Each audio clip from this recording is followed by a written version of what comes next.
History is a clock that people use to tell their political and cultural time of day. It is also a compass that people use to find themselves on the map of human geography. History tells of people where they have been and what they have been, where they are and what they are. Most important, history tells a people where they still must go and what they still must be. The relationship of history to the people is the same as the relationship of a mother to her child.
How do you describe a legend?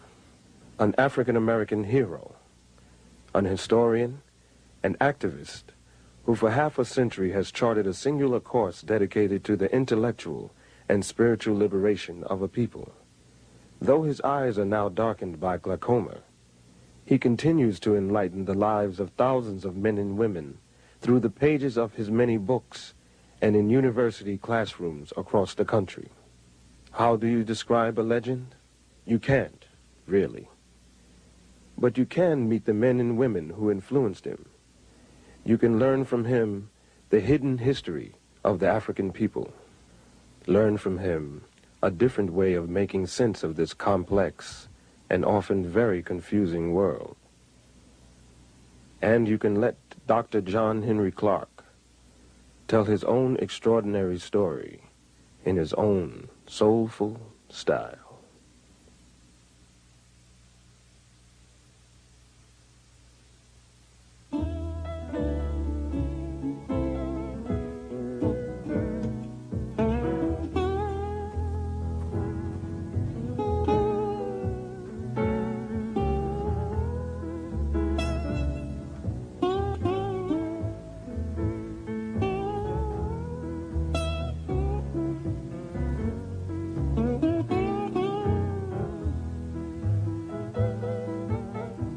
I was born on Sharecropper Farm in Union Springs, Alabama,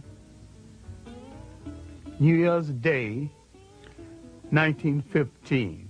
That was a great feast day in our family. And because my mother was a favorite in the family and I was late arriving, she said that nothing would be killed in this family until my child is born. And I didn't arrive until 3, and everybody was hungry. The feast had not started, and I wasn't exactly welcome. They never quite forgave me for that, holding up the feast.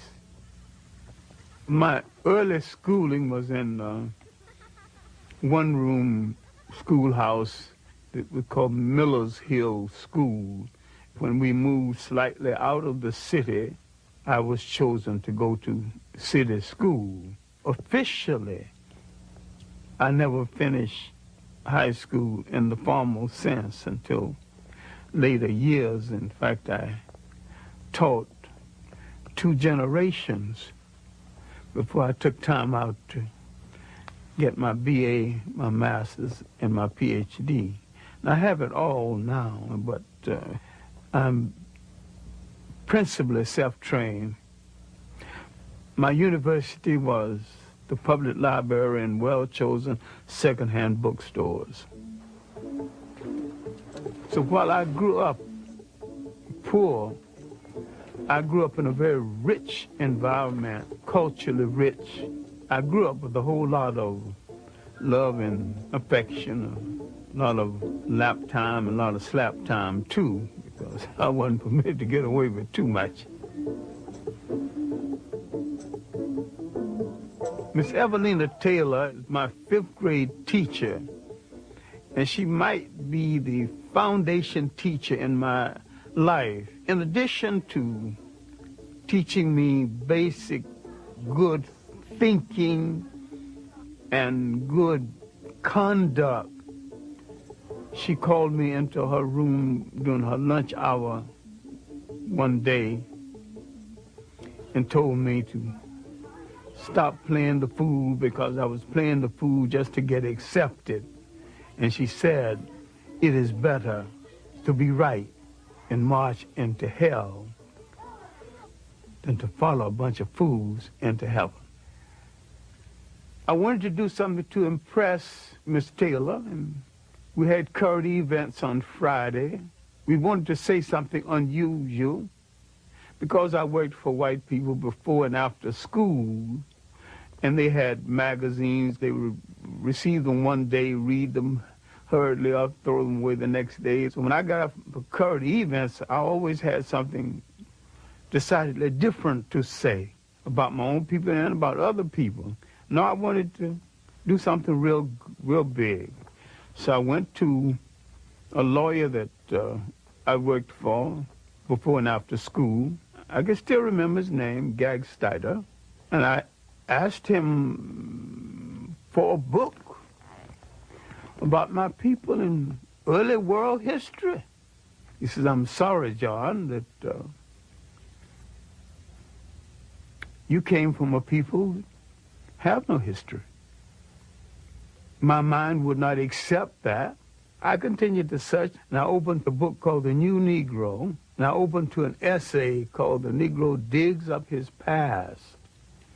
And for the first time, I knew that I came from a very old people, that we were older than slavery, older than oppression, older than Europe.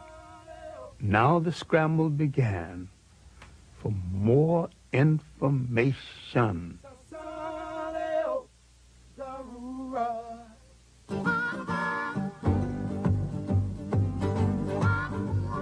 During the disaster years of the Great Depression, Americans in huge numbers take to the rails. They don't take Pullman cars or day coaches. They stow away on the freights, riding the rails in search of the opportunity to create a better life. Henrik Clarke wrote them. Out of the South first, briefly to Chicago, and then on to New York City. I had a dream. I thought that because I'd had some success in writing local plays, writing lyrics for songs for local plays, and that I could go write professionally. It was a dream, it's a fantasy. I was pursuing this fantasy. At 18, you can pursue all kinds of fantasies. In the shadow of Manhattan's towering skyscrapers lies black, sprawling Harlem, greatest Negro metropolis in the world. My impressions of the Harlem community, in the first place, it was a clean community. It was an orderly community. It was a safe community. It was a community with its customs that we have forgotten now. Street-speaking customs, strolling customs, social customs. There was a time when 7th Avenue, now Adam Powell Boulevard, was the street of choice. And you did not walk down 7th Avenue on Saturday or Sunday without a coat and a tie. There was a custom of getting your lady in your long good suit and walking down 7th Avenue to show her off. You would walk 15 blocks.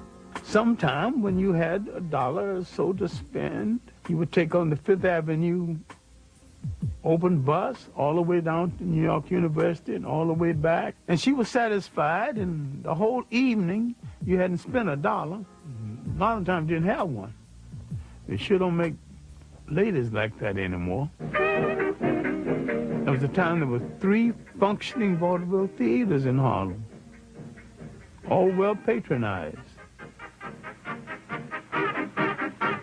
The Lafayette, Harlem Opera House, and the Apollo. The old Lincoln Theater, now a church, used to be a legitimate theater where the plays downtown would be brought uptown played with a black cast. Tyrant, show my fist. And that was our Broadway. I got involved with the communists and the socialists and other radicals, and began to read literature on the Russia of that day and to see movies about Russia.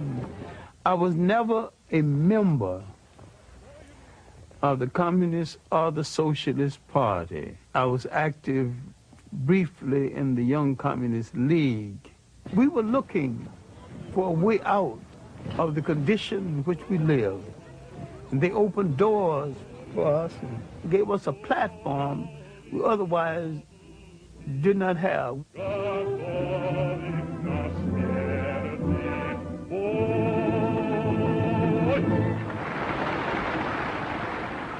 Paul Robeson was the one artist who made the great sacrifice based on commitment. And that commitment is that an artist supposed to use his or her art to change the society in which they live.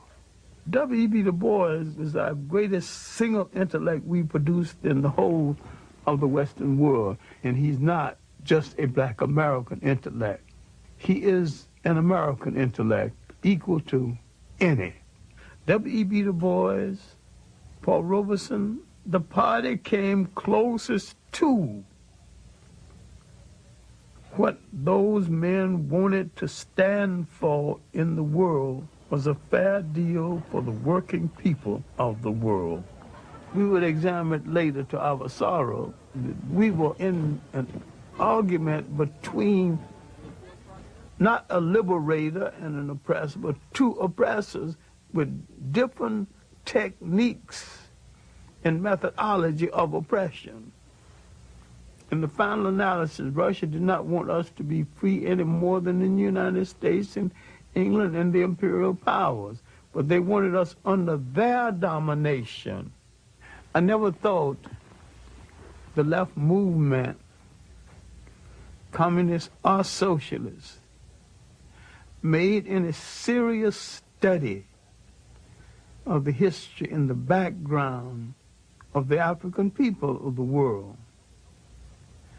And they had a preconceived notion of us that had nothing to do with our reality. And these African communal societies, where each got according to his needs, were not copied from Europe because they existed before there was a Europe.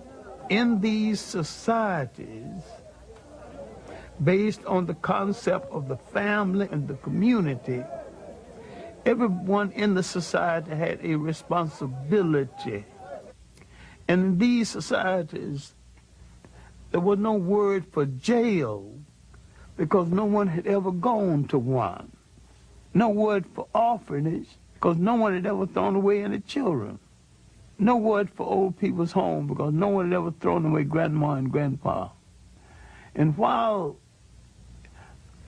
I had some admiration for the conclusion of Karl Marx, I dare to say he was a political opportunist and a Johnny-come-lately because he was rehashing something that was in the world before the first European wore a shoe or lived in a house that had a window.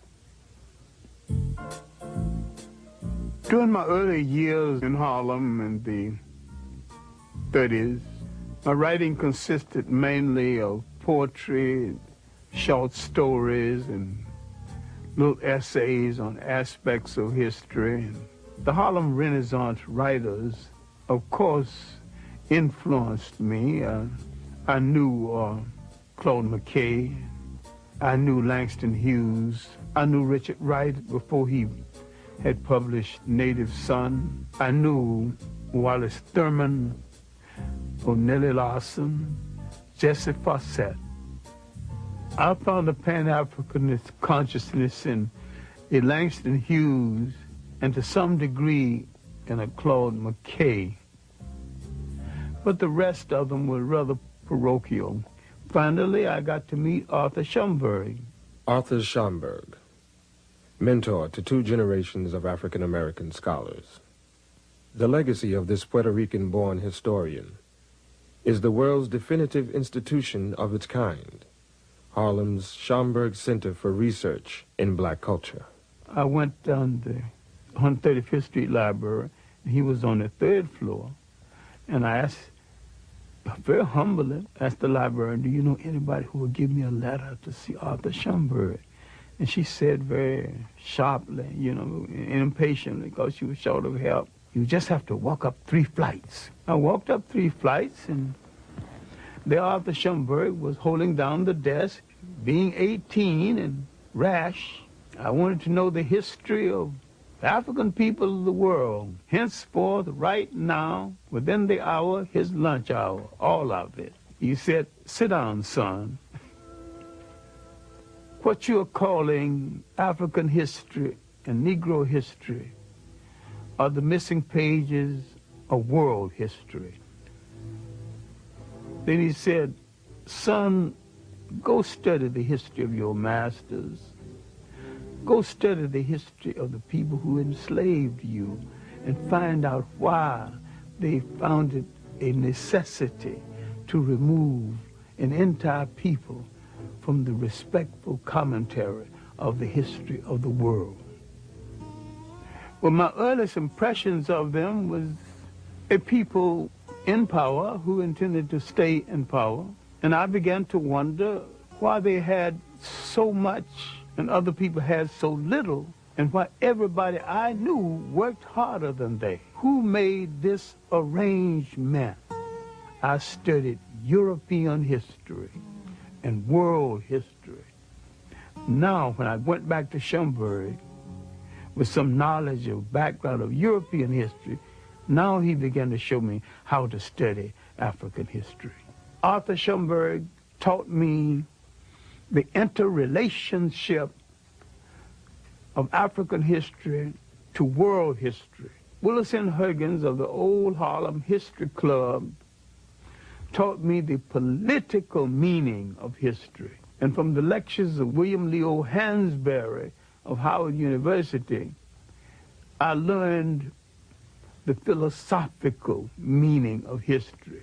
The most valuable lesson I would learn is that when you address a people by their right name, that name must relate to land, history, and culture. All people go back to the geography of their original origin and identify themselves, no matter where they live on the face of the earth. We have overused the word black because black tells you how you look, but it don't tell you who you are. You can call an Italian white, but that don't tell you anything about him. We are the only people who seem to have lost that all essential trait of geographical and historical reference.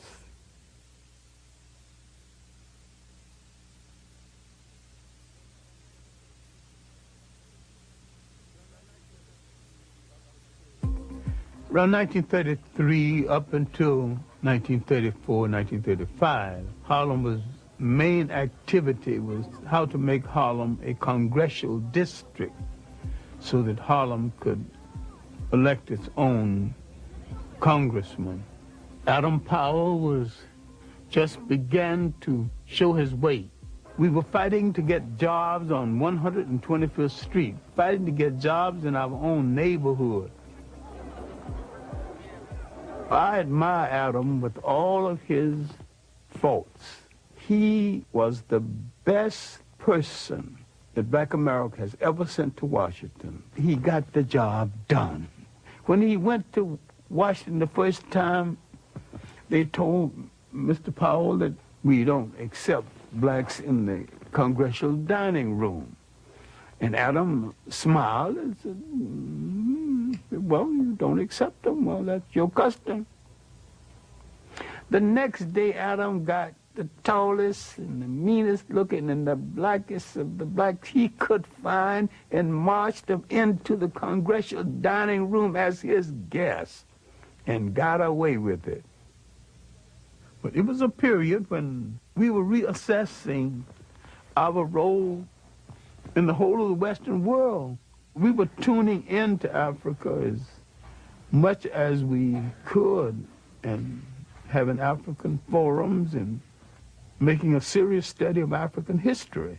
Black men wanted to go to Ethiopia and fight on the side of the Ethiopians, but America would not give them passports and let a single one leave the country for that purpose. And yet, Italians could get passports to go and fight with Italian forces against Ethiopia. Now later, some of the same black men who couldn't get permission got permission to go fight in the Abraham Lincoln Brigade in Spain. I'm a physician. Physician? And then why would you want to go over in Ethiopia? Well, I feel it's my duty to give my profession and, if necessary, my life in the cause of Ethiopia. And I desire and be happy to die for the defense of entire Africa, including Abyssinia. That's fine. Sign right here on the dotted line. See, originally, Africans did not define themselves by continent, but more by regions. Africa as a continent began to be defined by foreigners. In North Africa, the Romans had a province called Afrique. The word became Africa. The history, both known and hidden, of the land where time began has been a primary focus of Dr. Clarke's scholarship throughout his long career. The concept of social order, the concept of an organized society came out of Nile Valley civilization before there was any other society that has been known to man functioning any other place in the world. The significance of Nile Valley civilization is that it was that civilization that set a standard of performance untouched by the other civilizations of the world. And people are reluctant to give an African credit for a creation that happened in Africa. They also forget that the Nile Valley stretches 4,000 miles into the physical body of Africa, and that it was the world's first cultural highway. For centuries, Eurocentric scholars had rejected the idea that the mighty Egyptian empire was in fact created and maintained by black Africans. The concept that Western civilization was the product of non-white intelligence, imagination, technology, and spirituality was unacceptable, both psychologically and politically. A brilliant Senegalese scholar and scientist would shake, and many say topple, the very foundation of that conventional wisdom. His name was Sheikh Anta Diop. His research was brought to the attention of the English-speaking world through the efforts of his longtime colleague and friend. I was wondering why his books had never been published in the United States. He said there was no publisher's interest in his books, and so it took me 7 years to interest the publisher in the books of Sheikh Anta Diop. Diop's disciples refer to him as the Pharaoh of the Upper Nile. You must be strong enough and serene enough de voir les faits historiques to see the historical facts et de les interpréter and correctement. to interpret them. Nous pouvons tous être passionnés, We can all be impassioned, Mais ce n'est pas de cette manière que nous résoudrons les problèmes complexes de l'humanité. But that is now not how we will resolve the very complex Donc cette problems of domination humanity. dont nous souffrons, dont j'ai souffert moi-même, The domination that we suffer from, that I have suffered from myself, notre propre domination des autres races l'a précédé. our domination of other races preceded it.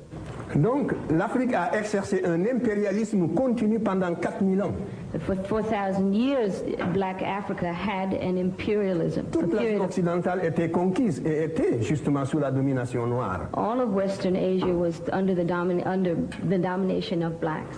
On n'aurait pu jamais penser à cette époque-là que la situation pourrait un jour être renversée. And at that time, no one would ever have dreamt that the situation could be reversed. C'est pour ça que l'étude de l'histoire nous redonne la sérénité pour apprécier les faits et les relativiser. This is why the study of history gives us the serenity required to appreciate the facts as they are. 1974, he would challenge the major scholars of the world on the concept of Egypt not being anything other than an African state. In the conference on the peopling of Egypt, leading scholars of the world met and debated. Most of them wanted to put Egypt's origin outside of Africa.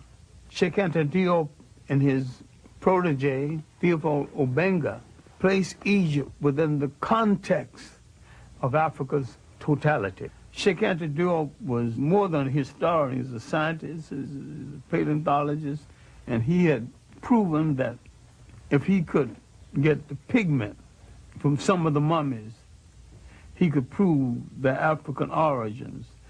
All the rest of the conferees came just to disagree, and when it was all over, they had to admit these two men came prepared to prove their case. At that point, they began to close the door to the research of Sheikh Anta Diop.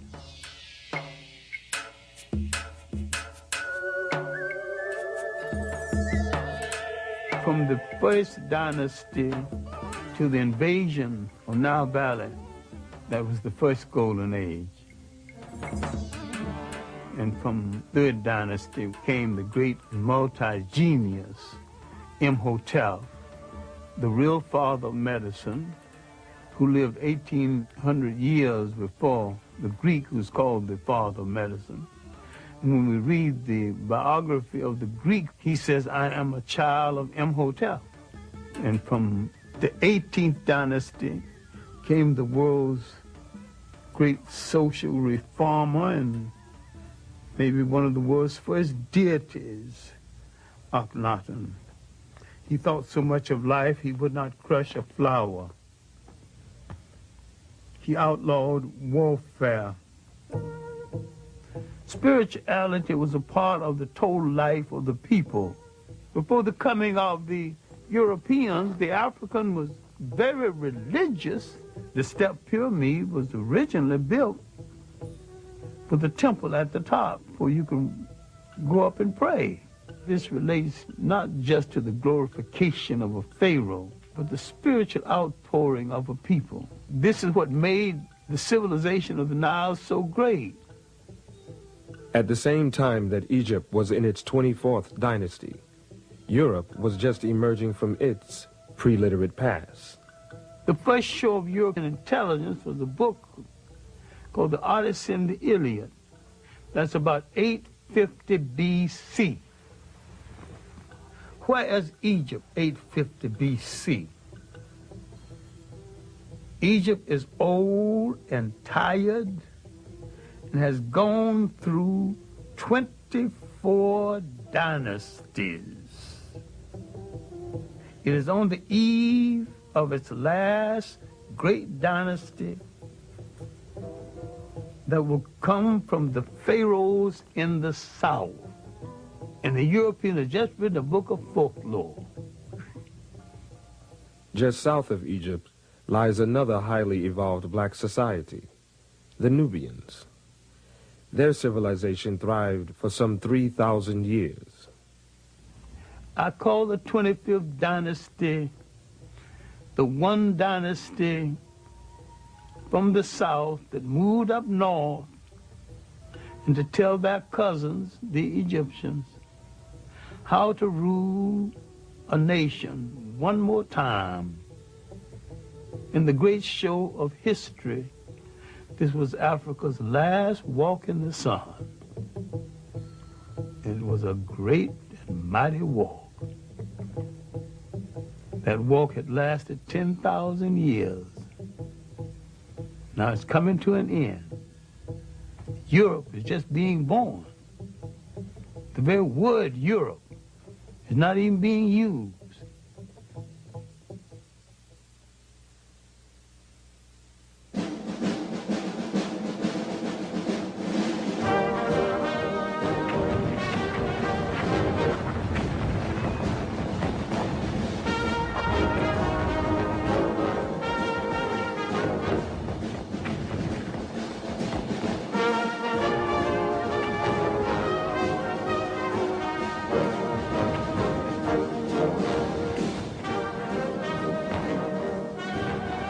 I was drafted to the Army in September 1941.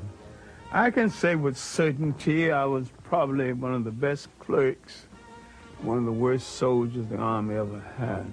I couldn't shoot, didn't like the hot sun, didn't like to go on those all-night trips, but I was a wizard of administration. I made sure my men got what was due to them as soldiers and men. Not as black men, but as soldiers and men. After I returned from the Army, it was not so much as finding myself again as a Pan-Africanist, but redefining myself as a Pan-Africanist. Remember, we had participated in a war that we were cynical about in the first place, and having participated in this war on a Jim Crow basis, getting out of the war, and there wasn't the employment that we had hoped would be there, I began to think more and more about the fact that African people would have to depend on themselves. Pan-Africanism would be perceived as a way to end African dependence on colonial masters, a way to create free and independent nations, a way to transfer the continent's immense riches from the hands of invaders into those of the indigenous people of the land. I began to define Pan-Africanism as the building of an African world community, the union of African people in different parts of the world, the African population in India and the Pacific Islands, the African population in the Caribbean and Brazil and South America. And I was looking to the fact that we number 1 billion people on the face of the earth. If you put them all together and they did one thing in unison, even if it was wrong, it might alter the world. Africa has always been and still is the world's richest continent. Africa has always had things other people wanted, thought they couldn't do without, and didn't want to pay for. So therefore, there's always been an excuse to invade Africa. Alexander's invasion was the first purely European invasion of Africa. Everything that had happened in Egypt and in Africa before 332 BC was something that no European had anything to do with.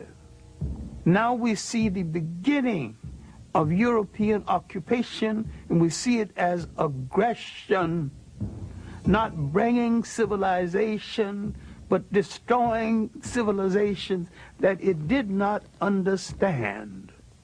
The uninvited arrival of European armies in the Upper Nile Valley signals the beginning of the end for the highest civilization the world had known. The conquerors, quite literally, changed the complexion of the conquered.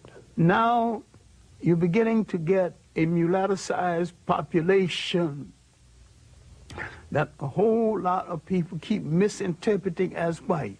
With each one of these invaders came the bastardization of the population based on the fact that for the sake of pleasure, the foreign soldier heads for the female population at a time the male population has been defeated in war. The Greeks' rule didn't last that long before they were challenged. An ambitious and well-dressed bunch of thugs across the ocean, not very educated, but they could fight like hell, called Romans, began to have ambition for the trade in the Mediterranean. Carthage, a powerful black state in North Africa, had imperial ambitions of its own. By the 3rd century BC, its forces had crossed the Mediterranean and established a large province in Spain. The military commander of Carthage had apprehensions about his Roman neighbors and warned his son to keep a watchful eye. Hannibal's father, he would point across the ocean and said, there's some evil people over there. We better bring the war to them before they bring it to us. Hannibal never forget. Hannibal is only 26 when he takes charge of the army.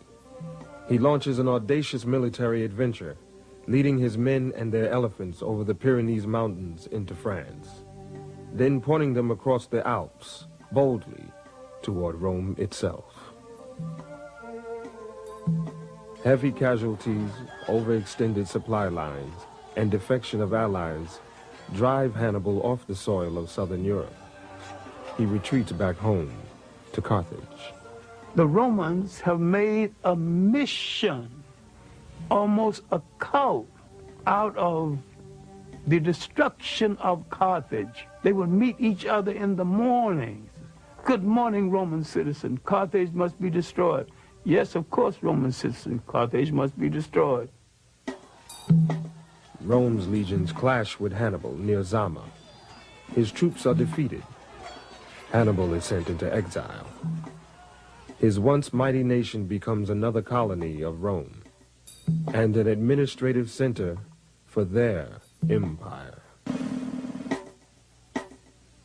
Now, the Roman Empire internally was not very rich. Africa became the breadbasket for the Roman Empire.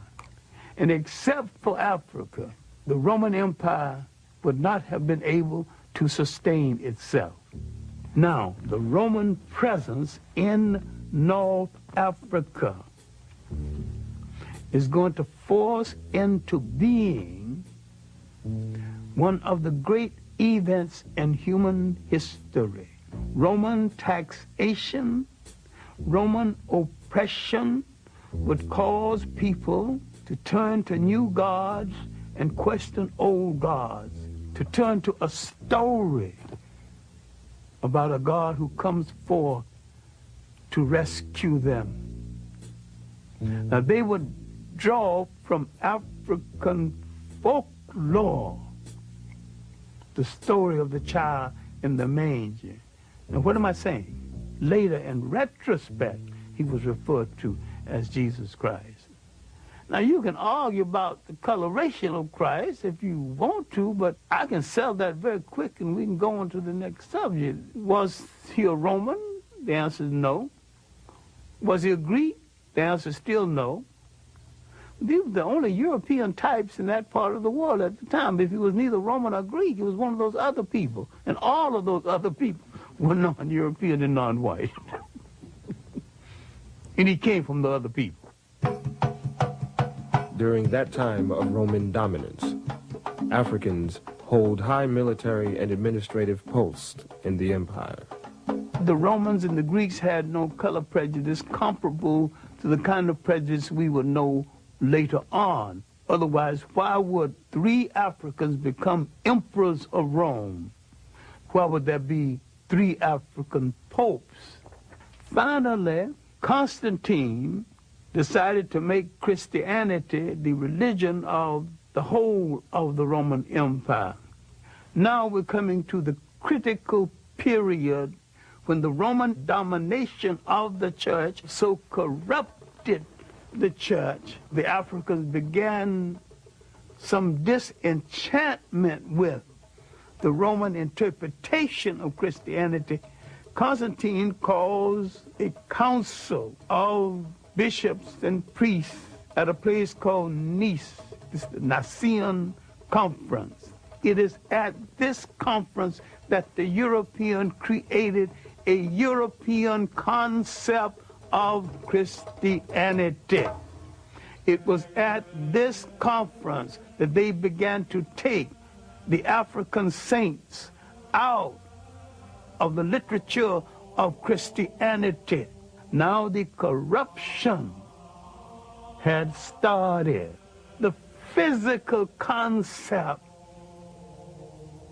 of Jesus Christ did not exist. Now, how did it come into existence? Because the Pope commissioned it to come into existence. Michelangelo painted the picture using one of his relatives as model. And that picture, one of the finest pieces of propaganda ever projected in history, has changed the minds of millions of people as who's supposed to represent God, whoever he or she is, and I have no problem with the she. Spirituality is a way of accepting the fact that there is a spiritual force in the universe larger than all of mankind. But someone had to come along and invent a word called God. Then someone had to say of another God and say, mine is better than yours. And someone had to create faith. Someone said, I have the true faith. Religion is the organization of spirituality into something that became the handmaiden of conquerors. Nearly all religions were brought to people and imposed on people by conquerors and used as the framework to control their minds. My main point here is that if you are the child of God and God is a part of you, then in your imagination, God's supposed to look like you. And when you accept a picture of the deity assigned to you by another people, you become the spiritual prisoners of that other people.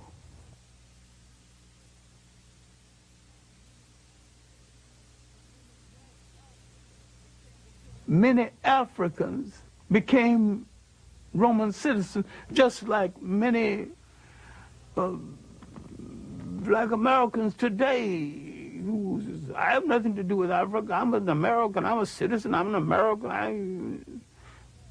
There were Africans way back there with that same kind of split personality silliness, not knowing where their ethnic identity belonged. Rome's hold over its far-flung provinces weakens. In North Africa, it faces a new and fierce challenge: Islam. The Arabs, noticing the weakness of the Romans in North Africa, began to court the favor of the Africans.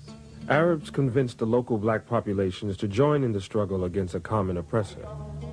They also convinced many of them to abandon their traditional beliefs and pledge their allegiance to Allah. The Africans assumed that by supporting the Arabs would get the Romans literally off their back. They were right. The Arabs did get the Romans off their back, but the Arabs replaced the Romans on their back. And like most conquerors, they declared war on African culture and African ways of life. The Arab has always been a propagator and a defender of slavery. They've always rationalized slavery based on Islam. I do not think any religion sanctions slavery. And anytime you use a religion to sanction slavery, you're misusing that religion and misusing the Word of God. Well, the Christians did it, and the Arabs have done it, and the Hebrews have done it. It's not right in any case. Islamic armies, their ranks dominated by African converts, defeat the Romans and push on to the continent of Europe. In the process, they capture Spain. There, the Africans and Arabs create a rich, cultured, and powerful empire. So powerful, it endures for 500 years. The achievement of the Arabs at this time is they have driven the Europeans out of the Mediterranean. The European now must go back into Europe. They have no empires, no great connections outside of Europe. And because of this, they ultimately would go into a period called the Dark Ages. People are confused because when the European mentioned the Dark Ages for him were not the Dark Ages for other people. Concurrent with his Dark Ages, the African had his third golden age. As Europe suffers, 3 great kingdoms are emerging in West Africa: Mele, or Mali, Ghana, and Songhai. These were lands of enormous wealth, generated by their control of the trade routes across the Sahara and the abundance of their gold mines. The kingdoms were known for their benevolent governments and their great respect for learning. For a while in history, there was only 2 great universities. The University of Sankore at Timbuktu and the University of Salamanca in Spain. And the African was solely in charge of the one at Sankore and part in charge of the one at Salamanca. The Arabs had to some degree institutionalized the practice of African slavery. The Europeans internationalized it. In Europe, the wealth amassed from the slave trade makes the Industrial Revolution possible, while laying the foundations of modern capitalism. In the Americas, the traffic in human souls creates a vast African diaspora, millions upon millions of people ripped from their homelands, transported in chains to a distant, hostile world. The European came into Africa as a guest and was treated as a guest. The Africans are unsuspected, political, naive, as some of them still are, because he had nothing against the Europeans and he had never enslaved any Europeans. He just assumed automatically no European would enslave him. He had never dealt with anyone who would enslave the host and the wife who cooked the meal and lie about it. Around 1442, the first slaves would be taken out of West Africa. Spain and Portugal goes to the Pope, the leading arbitrator of that day, the one person in Europe with the greatest authority. The Pope would say to Spain and Portugal, you take the East and you take the West, and you 2 good Catholic nations start fighting among yourselves. And then the profound statement before departure You are both authorized to reduce to servitude all infidel people. The slave trade now had been sanctioned, and Europeans had been told they need not feel guilty of it because you're doing this to an infidel who is outside of God's grace. England went into the slave trade with a vengeance, led by Captain Hawkins and the good ship Jesus. The ship was called the good ship Jesus. The coat of arms on the ship was two Africans bound back to back with their arms tied. So they saw no contradiction in being in the slave trade and being Christians at the same time. We cannot deal with this enough because we're still suffering from this inside of the mind of a lot of people in this world, into the millions.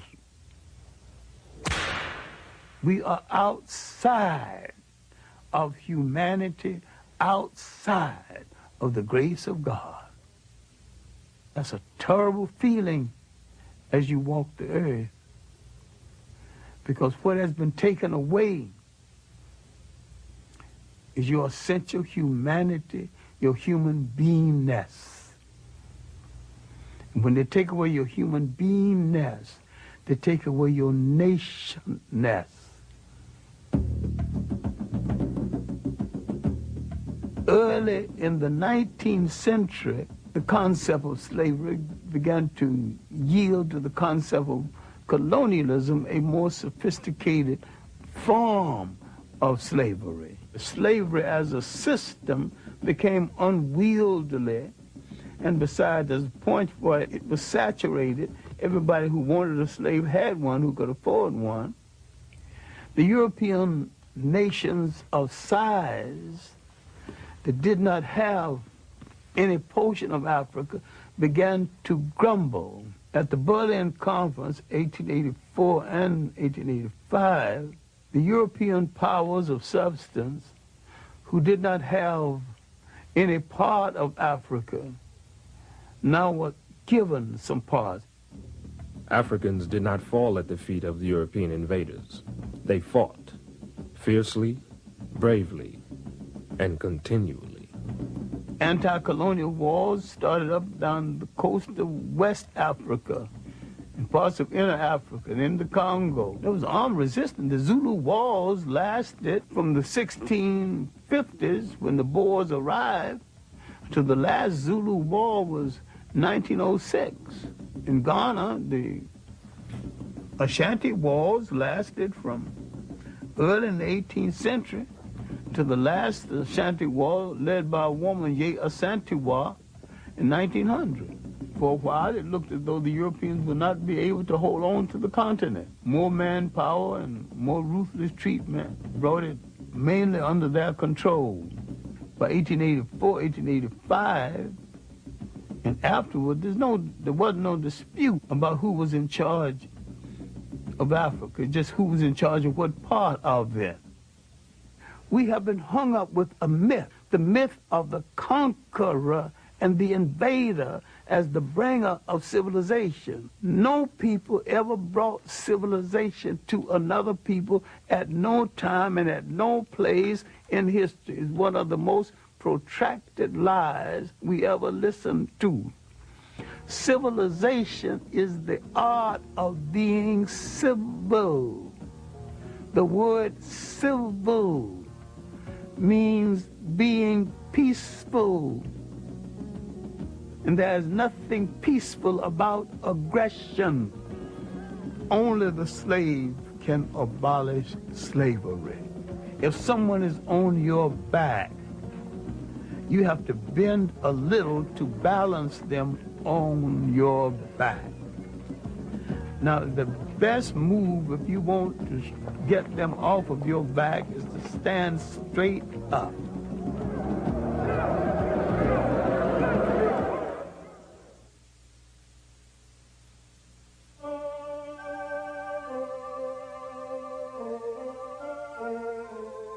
There's something about an island, a body of water, creates a special kind of dreamer because they did not know where they came from in Africa.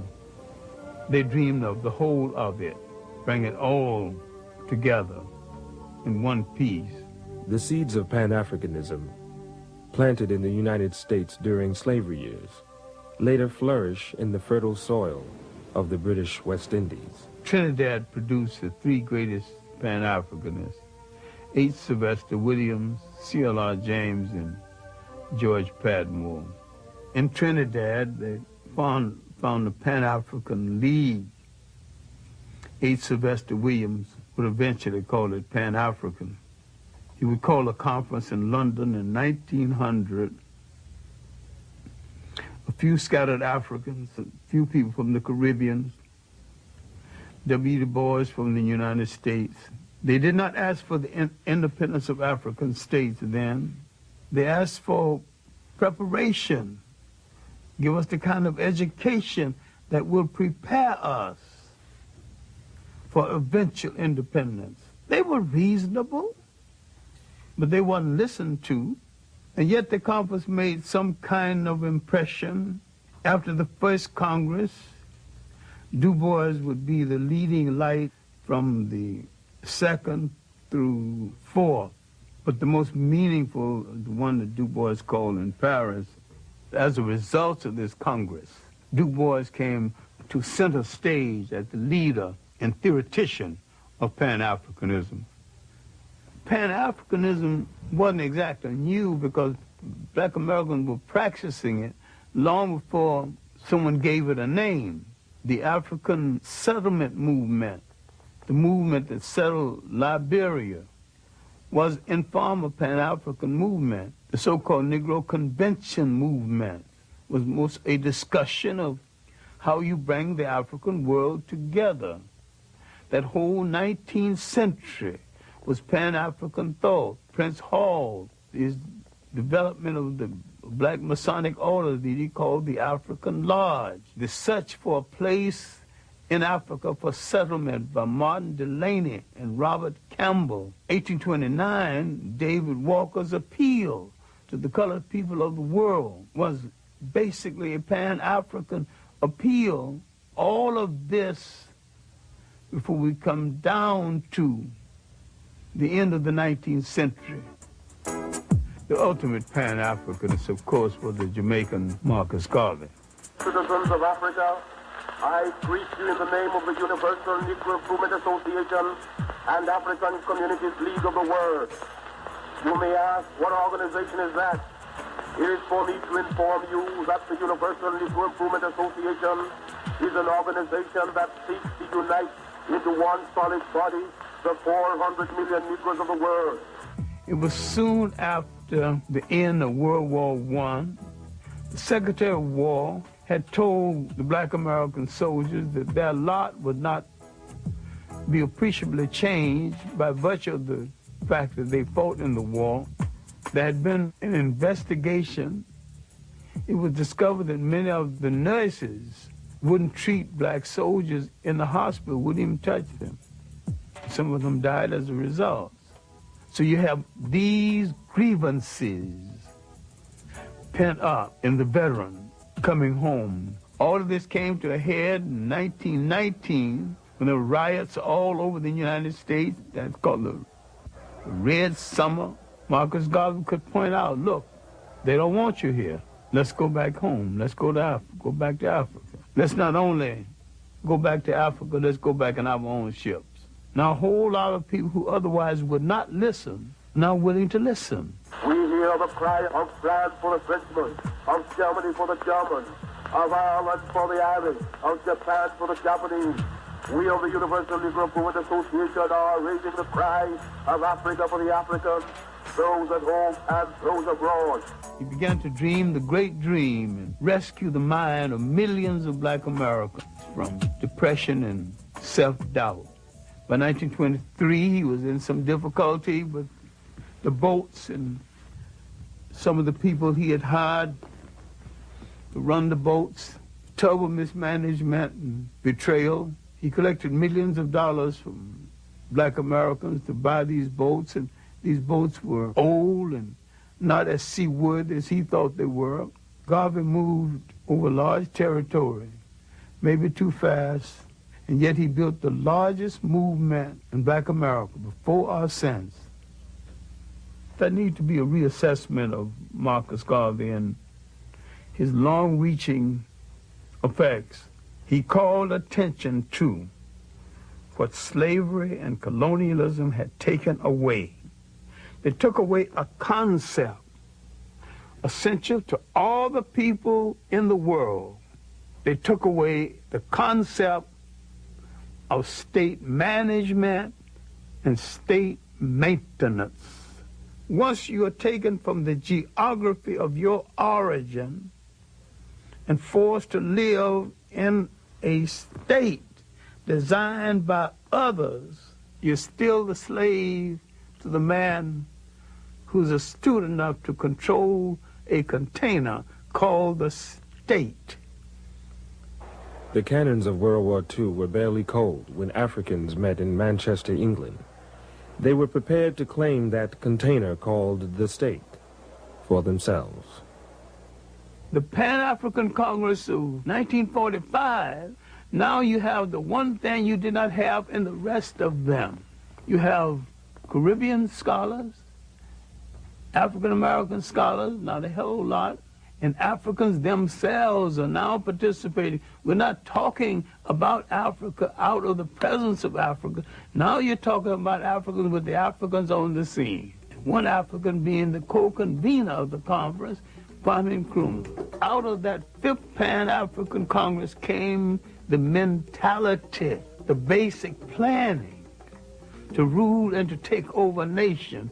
The others were saying, give us the education. At the fifth Pan-African Congress, they said, we got the education, we got the manpower, we want to rule now. The people of Ghana resisted British rule from the very beginning. In March of 1957, they become the first Africans to win their freedom. Kwame Nkrumah was ready to rule. When I knew Nkrumah in the Harlem History Club days, my impression of him was not as the future head of state, but as an African who's going to go back and make a major contribution to his nation, and he was a committed African.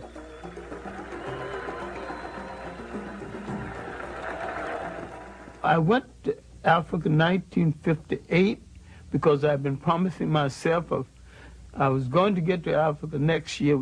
That promise of myself went on for about 5 years before I actually got there. When I got there, all I had was a return ticket. I told an African who had read one of my stories in an African magazine and wrote and got my address. I said I was coming to Ghana, get me a place in a hotel for a few days, and he didn't even go to a hotel, he even tried. He took me to the slums of Accra, and I lived right there with him. Finally, a check that was due me from America did not arrive. When it did arrive, it bounced. So there I was, and one day, Nkrumah had gone someplace. He was coming home from a visit of state.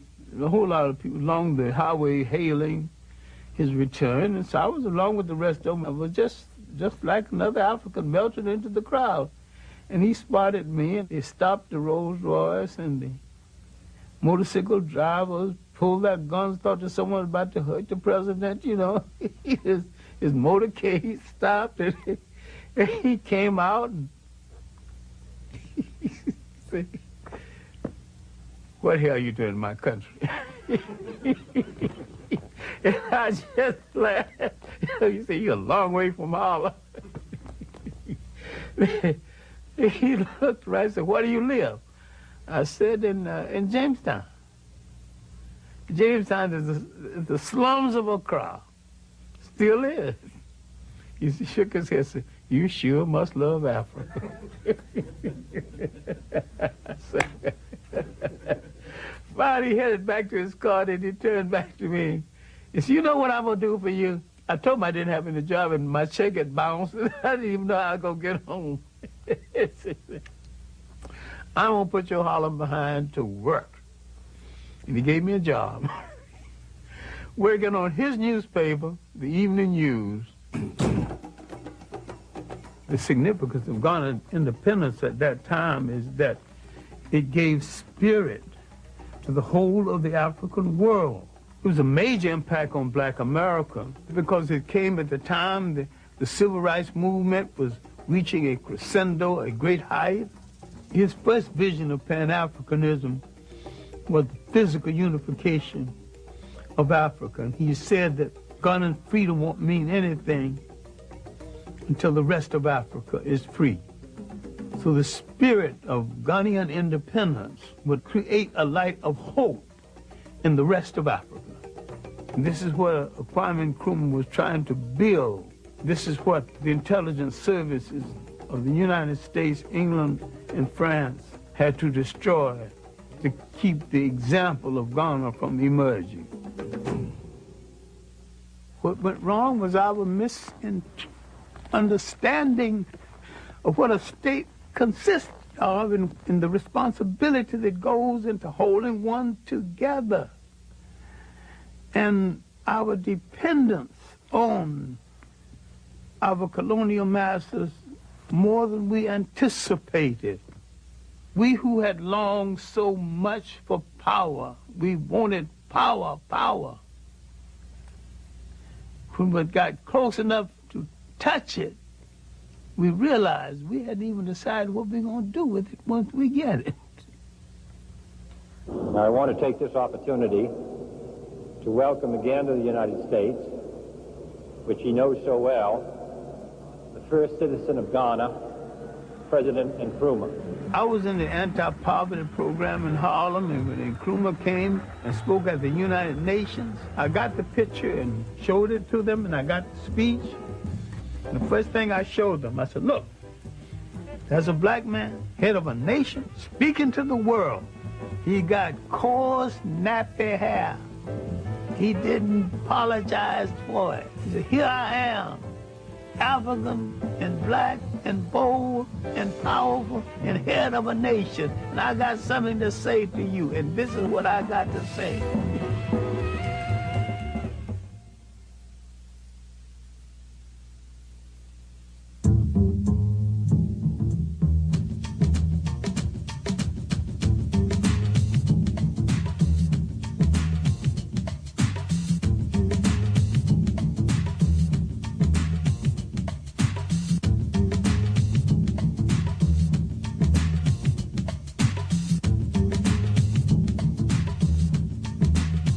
The passive resistance of Gandhi, and we should understand this, was a strategy. I regard myself as a soldier, though a soldier of peace. I received the inspiration to carry on in the nonviolent tradition from Jesus of Nazareth and the operational technique from Mahatma Gandhi. The passive resistance of the civil rights movement was sold as a way of life. A strategy is never a way of life. A strategy is something you use the same as you use an orange. When the juice is gone, you throw it in the garbage can. And Mahatma Gandhi was an East Indian nationalist, but a very skillful politician. And he always had a violent alternative waiting in the wing just in case his nonviolence didn't work. Today marks the beginning of a determined, organized, mobilized campaign to get the right to vote all over this state. I think Dr. Martin Luther King was the spiritual leader of the black movement, of the civil rights movement, and probably one of the finest theologians that we produced in recent years. He was a dreamer, and yet he was a committed man to struggle, and he made great sacrifice within that struggle. I had some strong disagreements with him. I never thought that we should be locked into the concept of nonviolence as a way of life. I was perfectly willing to use it as a strategy. I think we should be slow in criticizing Martin Luther King. He was brave enough to put his life on the line for what he believed. We are still here talking.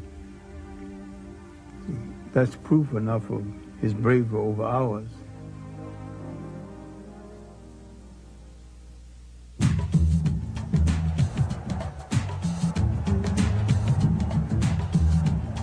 I think the March on Washington was just that. It wasn't a march on Washington, it was a march in Washington. I don't know of any sweeping achievements that came out of it.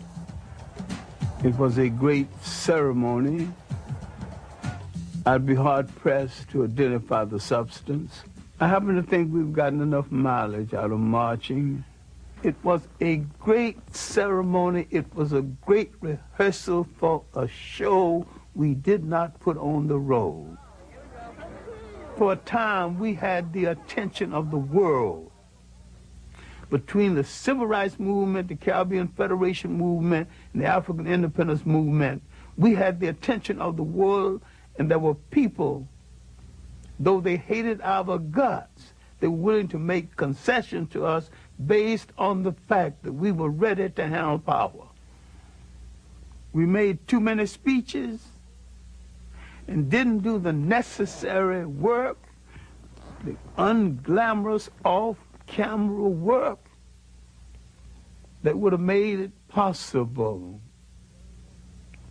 That was our great mistake. Ceremony that lacked substance. And that was a voice, loud and clear and analytical. We were fighting to keep from hearing that voice. It was the voice of Big Bad Malcolm X, who had both the national and the international message. One of the reasons that it is bad for us to continue to just refer to ourselves as so-called Negro, that's negative. When we say so-called Negro, that's pointing out what we aren't, but it isn't telling us what we are. We are African, and we happen to be in America. We're not Americans. We are people who formerly were Africans who were kidnapped and brought to America. I met him first in 1958. I know him from that period until his death, and sometimes saw him on a daily basis. I would furnish information on history and background information. I never told Malcolm X what to do, and I don't remember anybody else who told him what to do either. They have studied the tactics and the strategy and the methods of all of the African nations who have emerged and won their independence. And they've seen that the Africans didn't get it by sitting in. They didn't get it by waiting in. They didn't get it by singing "We Shall Overcome." They got it through nationalism. I first met Malcolm at the World Trade Show building. Looked me up and down and said, "I bet you're a swine eater." I'll admit that I had paid some joyful visits to pork chops and other parts of the pig. And I said that, you know, Malcolm, if it wasn't for the pig, you and I wouldn't be here arguing about the pig, because some of us would be gone. We would have starved to death. Many times when Malcolm X was prefacing his speeches with the words, "The Honorable Elijah Muhammad teaches us," Malcolm X was teaching Malcolm X lessons over and beyond anything the Honorable Elijah Muhammad ever thought about. You say we are on the road now to a better world because the white man promised integration. This is a disgrace. Mr. Muhammad's analysis is that until the image of the black man in the mind of the black man has been changed, you will always have delinquency, parental as well as juvenile. So his entire approach is not so much to change the attitude of the white man toward the black man, but to change the attitude of the black man about himself. The Arabs and certain powerful groups within Islam really wanted Malcolm on their side. There was a serious attempt to persuade Malcolm to turn on Elijah Muhammad and establish a second Islamic group based on what they considered to be Orthodox Islam. They offered him $3.5 million. He turned it down, and we were walking down the street toward his car, and this man had turned down $3.5 million. And he whacked me on the shoulder and says, "Swine eater, let me buy you a cup of coffee." He was more loyal to Elijah Muhammad than Elijah Muhammad eventually was to him. Elijah Muhammad was getting old and feeble, and there was suspicion that Malcolm X would be the logical successor. There were those within the nation who didn't want Malcolm X as the logical successor because Malcolm X would have done some serious house cleaning. He was an honest man, and there were some thieves in the house. I think his development as a Pan-Africanist came a little later in his life. In the final analysis, he was as good a Pan-Africanist as any of the rest. We have to have the type of understanding of Africa and the type of understanding of our people here in order to build a bridge, a contact, a line of communication between the two. And once the lines of communication have been established, and our African brothers can stretch forth their hands and reach us, and we can stretch forth our hands and reach them, why, there's nothing that this blue-eyed man in this country will be able to do to you and me successfully from that day onward. Malcolm X had laid down a threat to the colonial powers of the world. It is nationalism that's bringing freedom to oppressed people all over the world. It was nationalism that brought freedom to the Algerians. It was nationalism that brought freedom to the Nigerians and to the Ghanaians.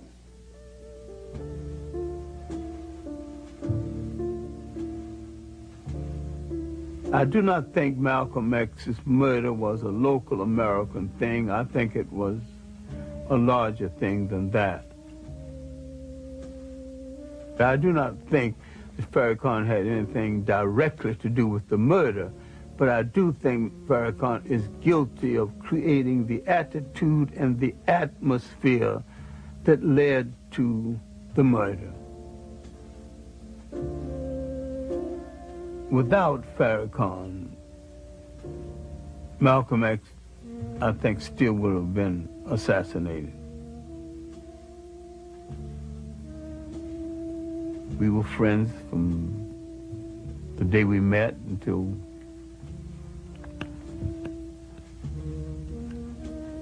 his death.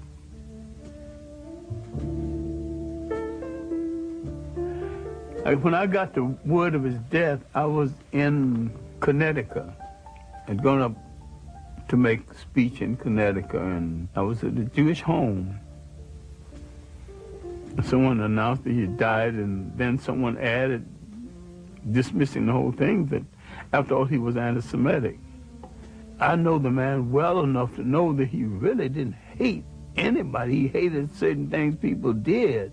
He wasn't a hater at all, and they spoke as though they had the right to tell us who should and should not be our hero.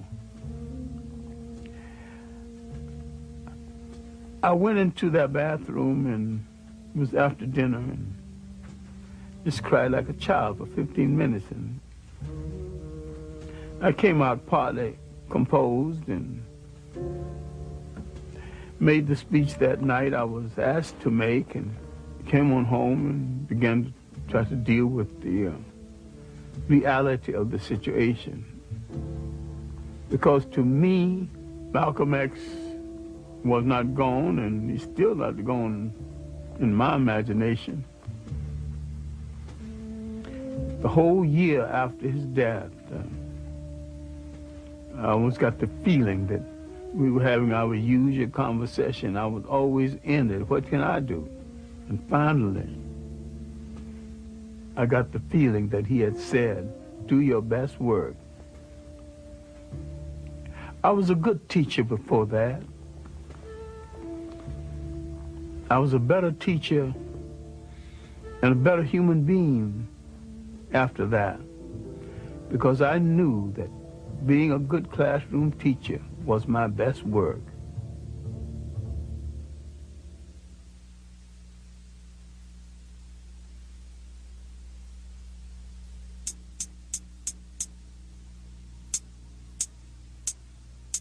We have to move to a position where we can feel strength and unity amongst each other from Watts to Harlem, where we won't ever be afraid.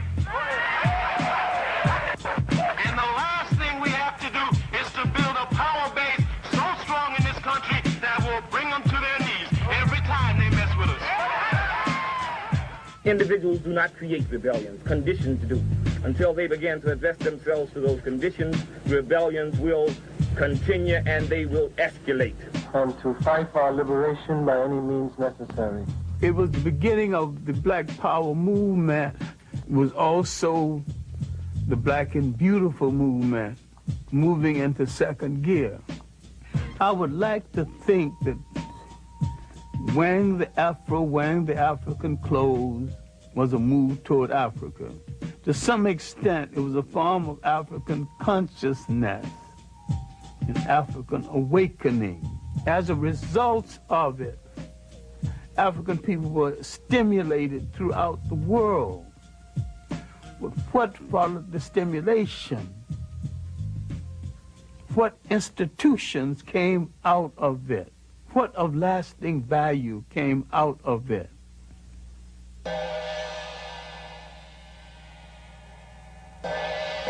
I do not think the Africans, the Caribbeans, or the Black Americans have studied with any degree of depth and seriousness the rise of modern Japan. They went into a war and they lost. They sustained 2 atomic bombs. They had that country occupied. Now the people that defeated them are now begging them for commercial space. What did they do that we have forgotten how to do? They did some serious, astute planning, not loud mouthing, not boasting. They did not get on the radio or any platform and call anybody any name, but they did what they had to do.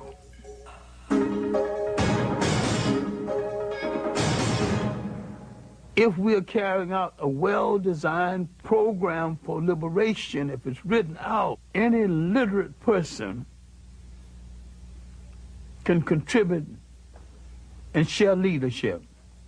So if the leader dies while you're on page 13, move to page 14 and continue the struggle.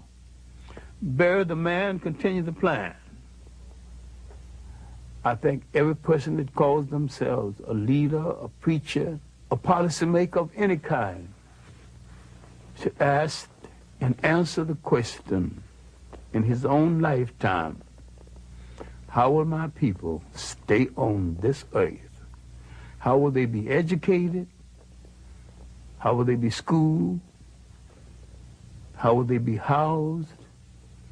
And how will they be defended? The answer to these questions will create the concept of enduring nationhood, because it creates the concept of enduring responsibility. Good morning! Assalamu alaikum!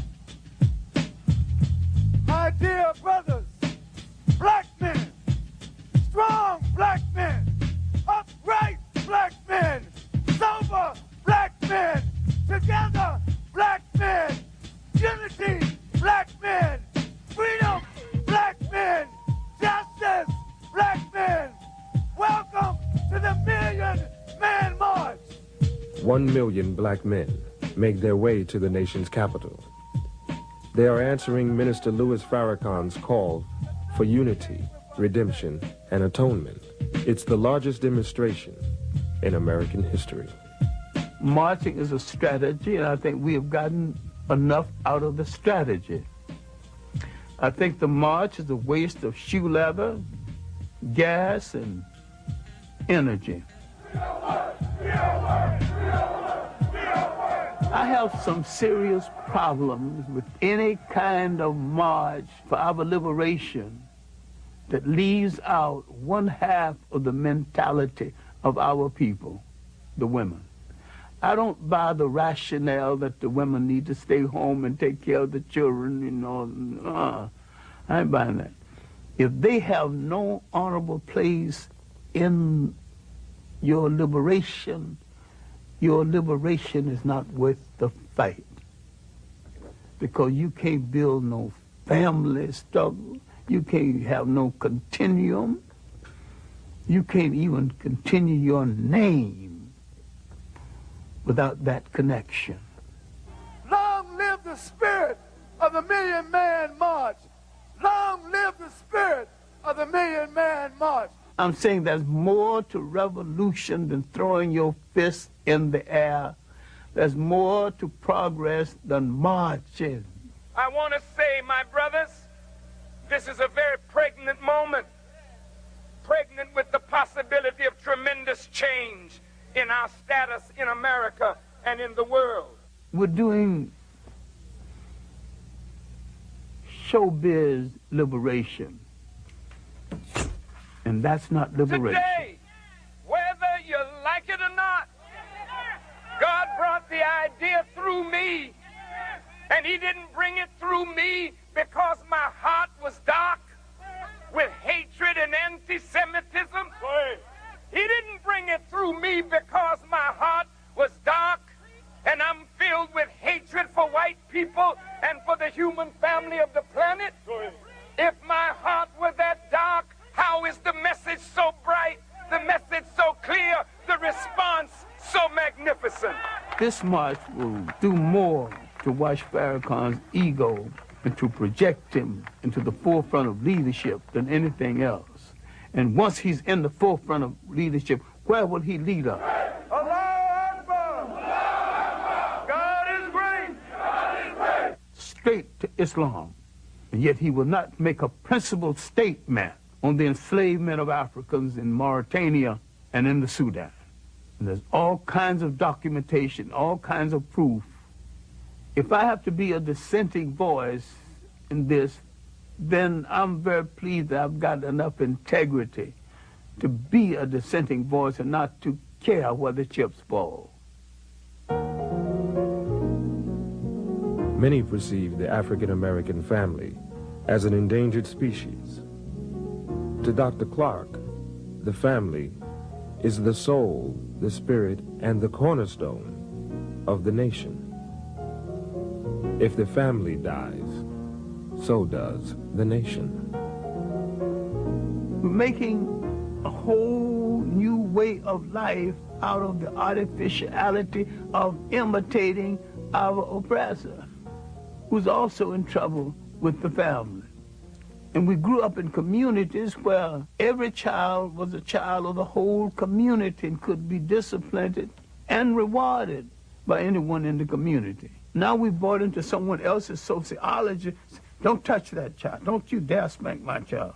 When formerly, your mother left you alone and said, if they misbehave, you can spank them. We don't have that kind of relationship one to the other anymore. After emancipation, we made a monumental effort to find broken bits and pieces of our family. My own grandmother spent 3 years wandering around Virginia trying to find her first husband, who had been sold to a slave breeding farm in Virginia. But the major thing was we were trying to put families together and to have family connections. Our new mission of liberation is to put strong families together again, because the family is not only the embryo, the beginning of all that we can call civilization, but it's the beginning of all anyone can call a civilization. Because this is the essential network that leads to nation. There's some common sense things we can still be doing. Our communities are miniature nations. We have to control them. Control the real estate in those communities. Control the education in those communities. You cannot write the history of this nation as though it is only a white nation. It's a multicultural nation. I'm saying whatever the solution is, either we are in charge of our own destiny or we are not in charge. On that point, we got to be clear.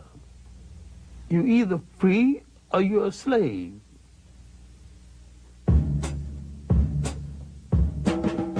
I want people to remember me as a creative classroom teacher. I'm self-educated, and I've read more books than most men see in a lifetime. Fortunately, I still remember the better portions of most of them, but I haven't seen the last of my life or the last of my energy. So I decided if you lose your eyesight, increase your insight. Use what you got and keep on doing the things that give your life meaning and give your life definition. I like for them to remember that I have been consistent. I took certain principle stands in my late teenage. Now at the age of 80, I have not discarded these principle stands. My great overpowering love affair has been the liberation and the maintenance of African people and to restore them to a status that they lost in the world. I think faith has not spared African people for an ideal purpose. If we were put on this earth and we have endured a Holocaust 10 times worse than the one in Europe, then faith has a mission for us. If we gave the world its first humanity, maybe we have the capacity to give the world its next humanity.